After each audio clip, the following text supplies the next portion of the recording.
안녕하세요. 이번 영상에서는 조선의 일본에 의한 개항과 이후 다른 나라들과의 수교 후 변화에 대하여 살펴보겠습니다. 오늘의 학습 목표 먼저 보고 올게요.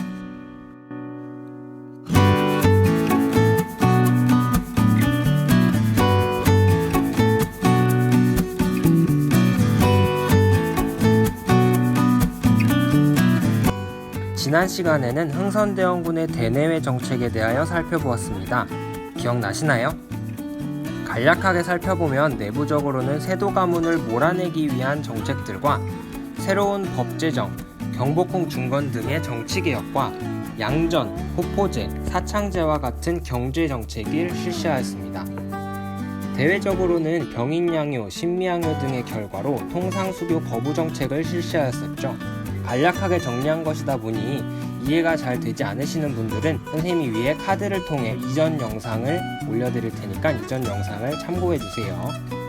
이러한 서양 세력의 침략 속에서 문호 개방을 주장하는 사람들도 등장했습니다. 조선 후기 실학자인 박지원의 영향을 받은 손자 박규수는 서양의 발달한 문물을 수용할 것을 주장했으며, 이러한 박규수를 통해 오경석, 유홍기 등이 개항과 개화의 필요성을 느끼게 되었습니다. 이들과 같이 서양의 발달된 문물을 수용하여 부국강병을 이루자고 주장한 세력을 통상개화론자라고 합니다. 또한 이 무렵에는 흥선대원군이 물러나고 고종이 직접 정치를 하기 시작하였으며, 그 결과 통상수교 거부 정책이 완화되었습니다. 이러한 분위기 속에서 서양과 통상하자는 주장이 힘을 키워나갔습니다. 조선의 대외정책에 변화가 생기자 일본은 조선을 개항시키고자 하였습니다. 당시 일본은 천황 중심의 정부를 수립하면서 조선과의 새로운 관계 설정을 요구하였습니다. 일본은 자신들이 미국에 의해 개항을 당했던 방법을 조선에 그대로 활용하였습니다. 일본은 통상을 강요하기 위해 운요호라는 군함을 강화도로 보냈습니다. 운요호의 위협에 어쩔 수 없이 조선은 강화도 조약을 맺고 일본의 문호를 개방하였습니다. 강화도 조약의 내용을 몇 가지 살펴보겠습니다. 제1조, 조선국은 자주국이며 일본국과 평등한 권리를 가진다. 제2조, 일본국 정부는 지금부터 15개월 후 수시로 사신을 조선국 서울에 파견한다. 제4조, 조선국은 부산 외 2곳에 항구를 개항하고 일본인이 와서 통상을 하도록 허가한다. 제7조, 조선국 연해의 섬과 암초를 조사하지 않아 매우 위험하다. 일본국 항해자가 자유로이 해안을 측량하도록 허가한다. 제10조, 일본국 국민이 조선국 항구에서 죄를 범한 것이 조선국 국민에게 관계된 사건일 때는 모두 일본국 관원이 심판한다. 강화도 조약의 내용을 들었을 때 어떤 생각이 들었나요? 표면적으로 보면 강화도 조약의 내용은 문제될 것이 없습니다. 1조는 조선을 자주국으로 인정한 것이고 2조는 교류를 한다는 이야기입니다. 그리고 4조는 일본과의 통상을 편하게 하기 위한 것으로 보이고요. 7조는 일본이 조선과 교류를 하기 위해 조선에 안전하게 오기 위해서 필요한 조항이라고 할 수 있죠. 그리고 마지막 10조는 일본이 자신의 국민을 지키기 위한 방법이라고 볼 수 있습니다. 하지만 일본이 이 조항을 넣은 진짜 이유는 무엇이었을까요? 영상을 잠깐 정지하고 여러분이 먼저 생각해보세요. 정지하고 보세요. 그리고 여러분들이 생각한 것을 간단하게 적어서 이거를 나중에 댓글로 달아주시면 좋을 것 같습니다. 정지하고 여러분 생각을 꼭 정리하셔야 돼요. 바로 보시면 안됩니다. 정지. 됐죠? 자, 생각해 보셨나요? 그러면 각 조항이 가지고 있는 숨은 뜻을 살펴보도록 하겠습니다. 먼저 1조, 조선을 자주국으로 인정해준 조항이었는데요. 이는 일본이 조선과 청 사이의 관계를 깨기 위한 조항이었습니다.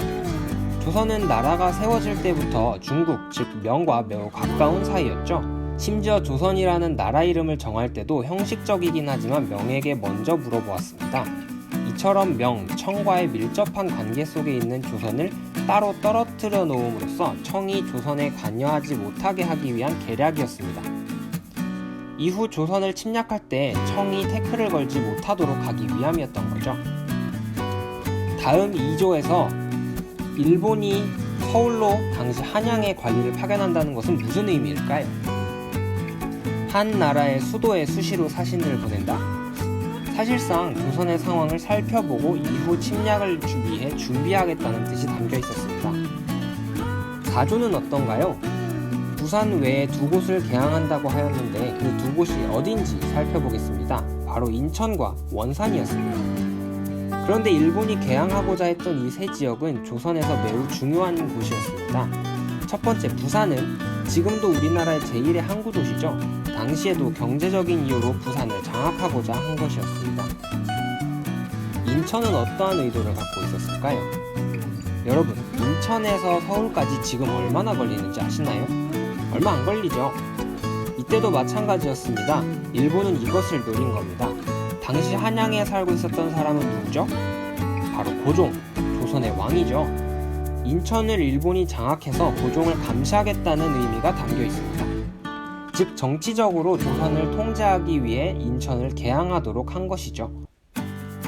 선생님, 그럼 인천이랑 부산은 이해가 되는데요, 원산은 잘 이해가 안 돼요 라고 하는 친구가 있을 텐데, 원산은 그럼 어떤 의도가 있을까요? 원산은 한반도에 있어서 매우 중요한 군사적 요충지입니다.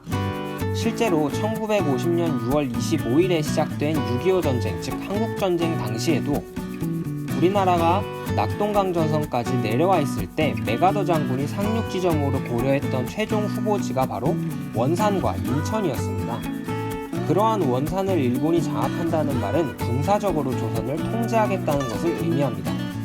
결국 사조의 의도는 일본이 조선의 정치, 경제, 군사를 모두 통제하겠다는 뜻이었죠.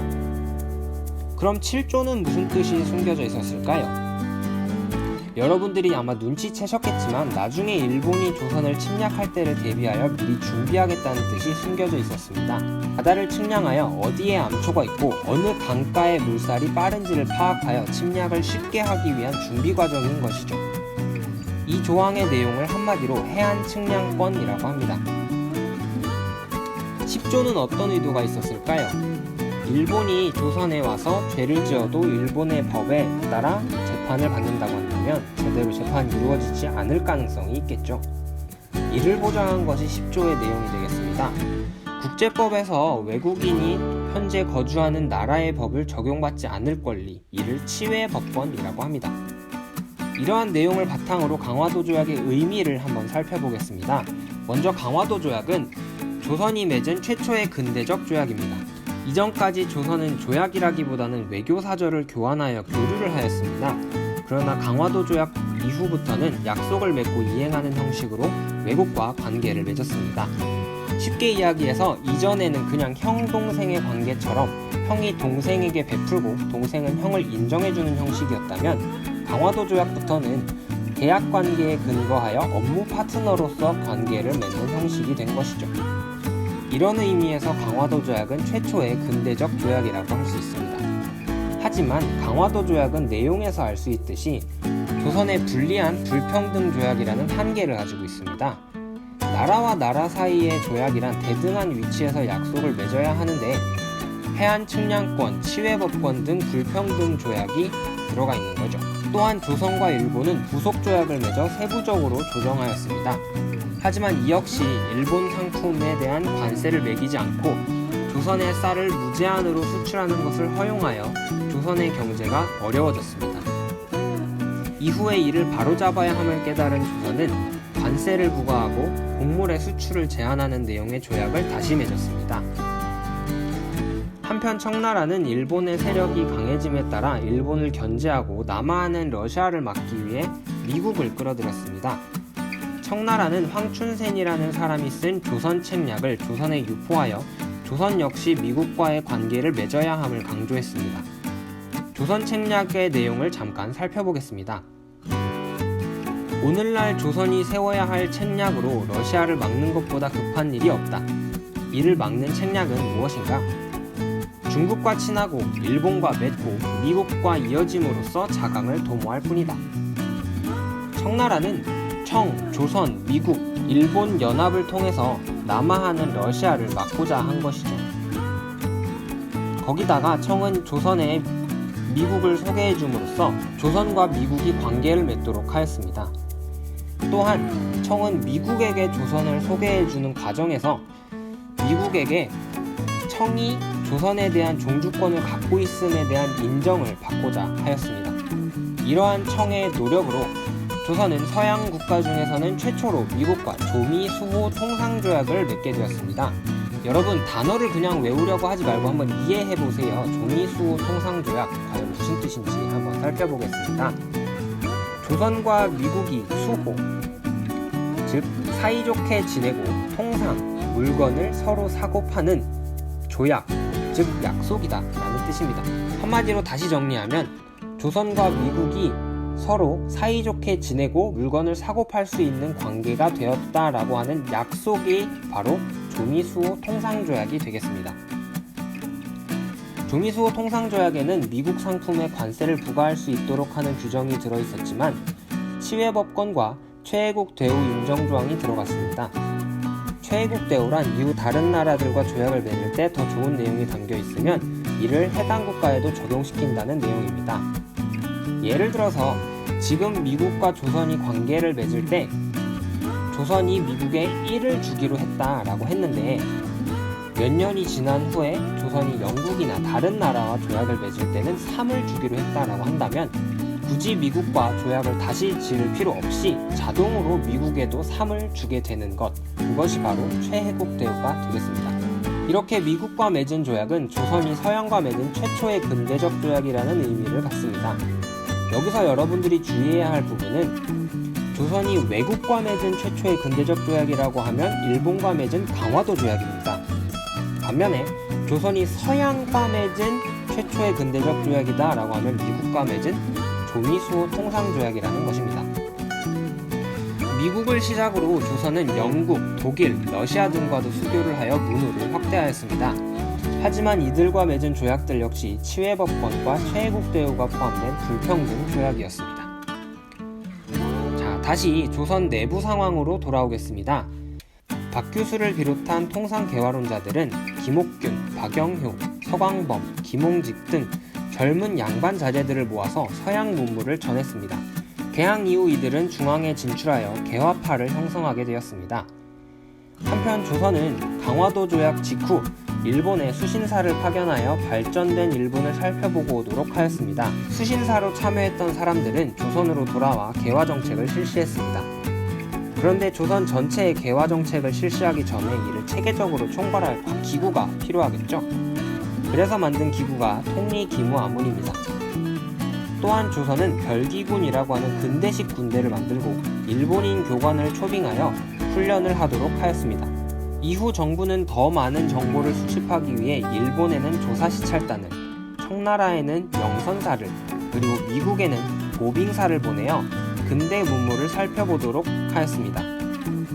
여러 나라의 근대 문화를 살펴보고 돌아온 이들은 조선의 근대식 무기공장인 기기창, 지금의 출판사와 같이 인쇄 업무를 하는 방문국, 그리고 우체국과 같은 우정국을 만드는 등 근대기구를 하나둘 만들어 갔습니다. 오늘은 강화도 조약을 비롯하여 조선이 외국과 개항을 하고 개화파들이 성장하면서 추진된 개화 정책에 대하여 살펴보았습니다. 오늘 배운 내용을 정리해 보겠습니다.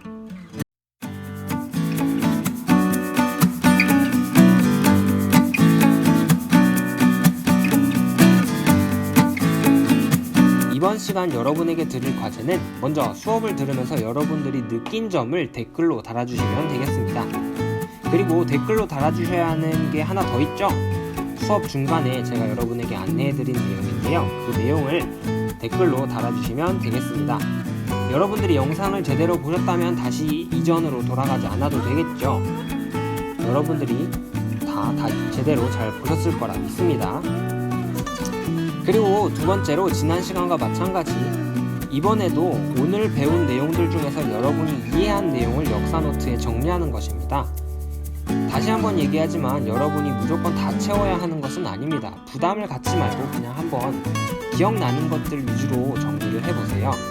만약에 기억나는 게 하나도 없다 그러면 영상이 짧으니까 영상을 다시 시청해 주셔도 좋을 것 같습니다. 노트를 정리하지 않았다 하시면 다시 영상 짧으니까 다시 처음부터 보시면서 정리해 주시면 좋을 것 같아요. 여러분들이 나중에 학교 왔을 때 제출하도록 하겠습니다. 아셨죠? 이렇게 영상을 다시 보고 노트를 정리하려고 했는데도 이해가 되지 않는다, 영상을 계속 봐도 이해가 안 되고 역사 관련된 영화나 드라마, 책을 보다가 궁금한 게 생겼다 하는 친구들은 언제든지 댓글로 질문을 달아주시면 선생님이 몇 개의 질문들을 합쳐서 일주일 단위로 여러분들에게 답변 영상을 올려드리도록 하겠습니다. 아셨죠? 지금까지 설명해드린 이 과제들 꼭 하셔야 됩니다. 자, 오늘 수업 여기까지 할 건데 정지하지 마시고 뒷부분 잠깐만 선생님 얘기를 들어주세요. 다음 시간에 배울 내용을 간단하게 설명해 드리겠습니다. 다음 시간에는 오늘 배운 이러한 조선의 개화 정책과 개화파에 반대하는 사람들에 대한 이야기를 살펴볼 겁니다. 선생님이 지금 보여주고 있는 이 사진들이 어떤 의미일지 간단하게 여러분이 한번 생각하고 다음 수업에 참여해 주시면 다음 수업을 이해하는 데 도움이 많이 될 것 같습니다. 자, 이렇게 오늘 수업 듣느라 수고 많으셨고요. 다음 시간에 만나도록 하겠습니다. 자, 우리 다음 시간에 만나요. 안녕.